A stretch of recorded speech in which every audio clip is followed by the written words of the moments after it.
나 어디 거할지라도 주 나에게 나를 지키네. 그 그늘 아래서 나 주님을 노래하네. 외롭고 험한 길에 내 믿음 연약해져도 기다려 주실 수 있는 주님, 늘 나의 곁에 계시며 내게 말씀하시네. 내가 너를 사랑한다. 넌 두려워 말라. 나 사랑하리. 당신을 신뢰하리. 그 마음 내가 살아 숨쉬는 동안 주님, 늘 나의 곁에 계시며 내게 말씀하시네. 내가 너를 사랑한다.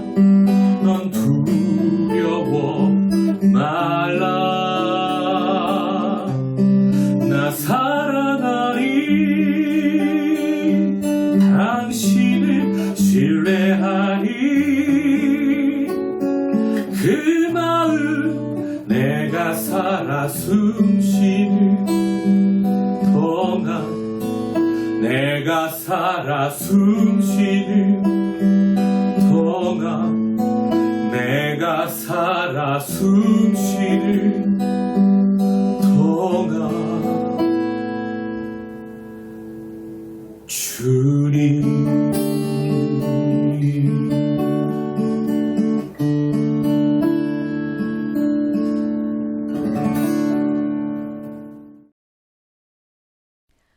오늘 우리에게 주시는 하나님의 말씀은 신명기 27장 11절에서 26절까지의 말씀입니다. 주시는 말씀을 받들어 봉독하겠습니다. 모세가 그날 백성에게 명령하여 이르되 너희가 요단을 건넌 후에 시므온과 레위와 유다와 이사갈과 요셉과 베냐민은 백성을 축복하기 위하여 그리심산에 서고 르우벤과 갓과 아셀과 스불론과 단과 납달리는 저주하기 위하여 에발산에 서고 레위 사람은 큰 소리로 이스라엘 모든 사람에게 말하여 이르기를 장색의 손으로 조각하였거나 부어 만든 우상은 여호와께 가증하니 그것을 만들어 은밀히 세우는 자는 저주를 받을 것이라 할 것이요 모든 백성은 응답하여 말하되 아멘 할지니라. 그의 부모를 경홀히 여기는 자는 저주를 받을 것이라 할 것이요 모든 백성은 아멘 할지니라. 그의 이웃의 경계표를 옮기는 자는 저주를 받을 것이라 할 것이요 모든 백성은 아멘 할지니라. 맹인에게 길을 잃게 하는 자는 저주를 받을 것이라 할 것이요 모든 백성은 아멘 할지니라. 객이나 고아나 과부의 송사를 억울하게 하는 자는 저주를 받을 것이라 할 것이요 모든 백성은 아멘 할지니라. 그의 아버지의 아내와 동침하는 자는 그의 아버지의 하체를 드러냈으니 저주를 받을 것이라 할 것이요 모든 백성은 아멘 할지니라.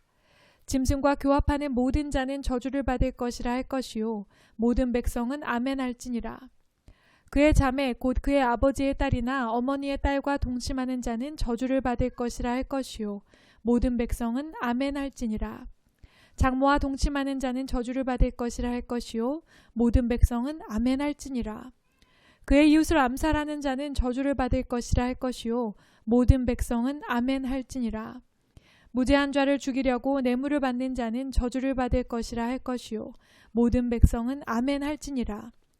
이 율법의 말씀을 실행하지 아니하는 자는 저주를 받을 것이라 할 것이요 모든 백성은 아멘 할지니라. 아멘. 아멘 할지니라 라는 말씀의 제목으로 오늘 주시는 은혜를 함께 나누겠습니다. 12장에서 26장까지 긴 장에 걸쳐서 신명기 법전의 내용이 모두 다뤄졌습니다. 오늘 27장에서부터는 모세의 세 번째 설교가 시작이 됩니다. 이제 약속의 땅에서 살아갈 이스라엘의 미래를 향한 하나님의 말씀입니다. 오늘 27장 11절에서 26절까지는 저주에 관한 말씀입니다. 오늘 말씀을 살피기 전에 27장의 앞부분의 말씀을 간단히 좀 요약해 보겠습니다. 이스라엘 백성들은 요단을 건너 약속의 땅에 들어간 직후 가장 먼저 하나님의 말씀을 돌에 새겨 그것을 에발산에 세워두고 다듬지 않은 돌 위에 제단을 쌓고 하나님께 번제와 화목제를 드려야 합니다. 그리고 이어 오늘 말씀에서 그리심산에서는 축복을, 에발산에서는 저주를 선포하라고 하나님께서 명령하십니다. 그렇다면 에발산에서 선포되는 저주는 어떤 말씀들일까요? 한 절 한 절 살펴보겠습니다. 먼저 15절 말씀입니다. 장색의 손으로 조각하였거나 부어 만든 우상은 여호와께 가증하니 그것을 만들어 은밀히 세우는 자는 저주를 받을 것이라 할 것이요 모든 백성은 응답하여 말하되 아멘 할지니라. 아멘. 첫 번째 저주의 내용은 우상을 은밀히 세우는 자에게 내려지는 저주입니다. 신명기 법전을 통해 이미 드러내놓고 우상을 새기고 다른 신을 섬기는 자는 사형을 면치 못한다는 것을 우리는 잘 알고 있습니다. 그런데 오늘 말씀은 은밀히 우상을 섬기는 것에 대해 말씀하십니다. 드러나지 않게 누군가에게 들키지 않는 곳에 나만의 우상을 세우는 것에 대한 경고의 말씀입니다. 우리의 내면에 은밀하게 하나님보다 더 우선시하는, 더 높게 여기는 우상이 되고 있는 가치는 없는지 우리 스스로를 한번 돌아볼 수 있어야 하겠습니다. 두 번째 말씀입니다. 그의 부모를 경홀히 여기는 자는 저주를 받을 것이라 할 것이요 모든 백성은 아멘 할지니라. 아멘. 부모를 경홀히 여기는 것에 대한 저주입니다. 경홀히 여긴다는 것은 세번역 성경에는 업신 여기는 것으로, NIV 영어 성경에는 dishonor로 번역되어 있습니다. 이것은 드러나는 행위가 아니라 마음과 감정의 상태를 가리키는 말입니다. 하나님은 우리의 모든 것을 감찰하십니다. 겉으로는 문제없이 부모를 잘 섬기는 것 같으나 마음으로는 부모를 업신여기는 것은 하나님께 저주받을 일이라 말씀하십니다. 부모 공경은 진정 우리의 마음에서부터 시작이 되어야 합니다. 다른 사람의 시선, 보이는 것을 의식하는 행위로만 끝나는 것이 아니라 그 마음이 정말로 부모를 공경하고 기쁘시게 해드릴 수 있어야 하는 것입니다.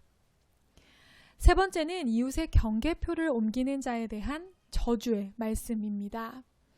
땅을 모두 분배받고 나뉘어진 후 각 땅을 구별하기 위해 세워진 경계석을 옮기면 저주를 받는다는 그런 말씀입니다. 환한 대낮에 사람들이 보는데 경계석을 옮기는 사람은 없을 것입니다. 이웃의 경계표를 옮기는 죄는 사람들의 눈을 피해 짓는 은밀한 죄입니다. 아무도 보지 않는 곳에서 자신의 욕심을 따라 짓는 죄에 대한 경고의 말씀입니다. 네 번째는 맹인에게 길을 잃게 하는 자에 대한 저주입니다. 앞을 볼 수 없는 사람은 다른 사람이 자신을 잘못된 길로 인도하여도 그것이 잘못된 길인지를 알지 못합니다. 건강한 사람, 앞을 제대로 보는 사람에게는 이런 속임수를 저지를 수 없을 것입니다. 상대의 약점을 이용하는 이런 행위는 잘못된 내면의 상태에서부터 비롯되는 죄입니다. 다섯 번째는 객이나 고아, 과부의 송사를 억울하게 하는 자에 대한 저주입니다. 객은 오늘날로는 외국 사람입니다. 고아와 과부는 사회적 약자를 가리키지요. 내가 더 강자라고, 내가 더 많이 안다고, 내가 더 우위에 있다고 자신의 지식과 유리한 위치를 이용하여 상대를 억울하게 하는 것은 저주받을 죄라는 말씀입니다. 하나님께서는 우리가 살아가는 사회와 세상 속에서 억울한 사람이 생기는 것을 기뻐하지 않으십니다. 누구도 얕잡아 보거나 함부로 대해서는 안 된다고 하나님께서는 말씀하십니다. 대상을 가리지 않고 언제나 공의롭게 모든 일을 처리해야 하는 것입니다. 6번째부터 9번째까지는 성적인 죄에 대한 저주입니다. 아버지의 아내, 짐승, 자매, 장모와의 동침을 저주받을 죄라 말씀하십니다. 근친상간은 죄입니다. 특별히 오늘 말씀의 맥락 속에서 가정이라는 은밀한 공동체 안에서 일어나는 성적인 타락과 범죄들에 대해 하나님께서는 분명히 죄, 저주받을 일이라 말씀하십니다.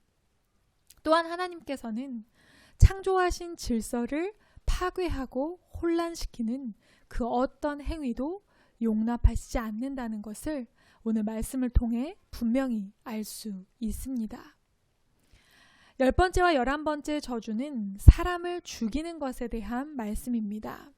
하나님께서는 생명을 매우 중요하게 여기신다는 것을 우리는 신명기 법전의 말씀을 통해 지속적으로 깨달아 왔습니다. 그런데 오늘 말씀에서 조금 다른 점은 역시나 은밀한 가운데에서 행해지는 그런 다른 사람의 생명을 행하는 행위에 대한 저주의 말씀입니다. 암살하는 것, 또한 뇌물을 받고 몰래 사람을 죽이는 일, 이렇게 은밀하게 행해지는 생명에 대한 죄를 하나님께서는 저주하신다라고 말씀하시고 계십니다. 그리고 마지막 12번째 저주는 율법의 말씀을 실행하지 않는 자가 받을 저주에 대한 말씀입니다. 결국 하나님의 말씀은 하나도 땅에 떨어지지 말아야 하며 우리의 삶 속에서 다 지켜져야 한다는 하나님의 가르침입니다. 오늘 본문을 통해 우리가 깨달을 수 있는 메시지를 2가지 정도로 정리할 수 있습니다. 첫째는 하나님은 우리의 마음을 감찰하신다는 것입니다. 잠언의 말씀을 함께 나누겠습니다.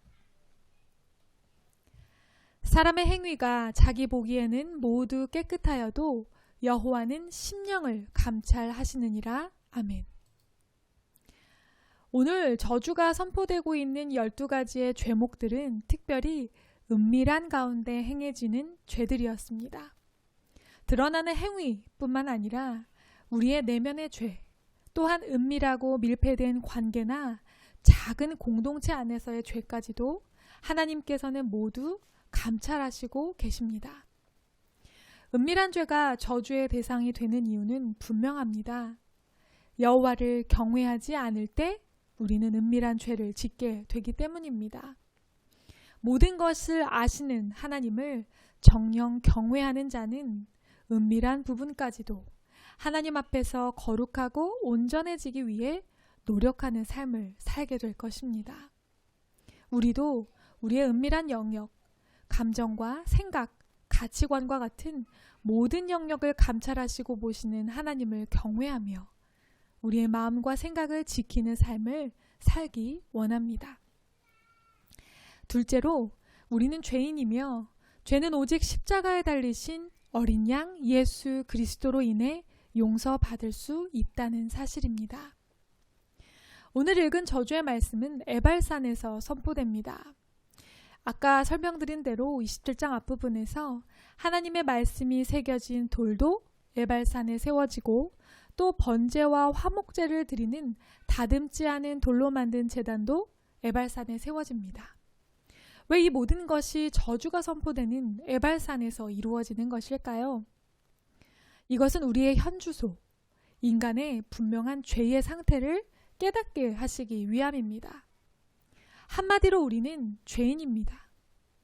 구체적으로 선포되는 12가지 저주의 말씀들을 읽고 묵상하며 실제로 저런 죄악들이 이미 수천 년 전 이스라엘 공동체에서 행해지고 있었으며 또한 오늘 우리가 살아가는 세상 속에서도 여전한 것을 볼 때 우리는 정말 죄로부터 자유할 수 없는 존재라는 것을 철저하게 깨닫게 됩니다. 결국 하나님의 저주는 우리에게 이루어질 수밖에 없습니다. 아멘으로 저주의 말씀을 받는 것은 결국 말씀대로 살지 못하는 우리가 죄와 사망의 길을 걷게 될 것을 의미하기도 합니다. 하나님의 은혜를 구하기 위해, 하나님의 축복받는 백성이 되기 위해 우리는 가장 먼저 우리의 현주소를 철저하게 깨달아야 합니다. 그리고 하나님 앞에 제단을 쌓고 우리의 화목제물이 되어주신 어린 양 예수 그리스도의 은혜를 구해야 합니다. 요한계시록의 말씀을 함께 나누겠습니다.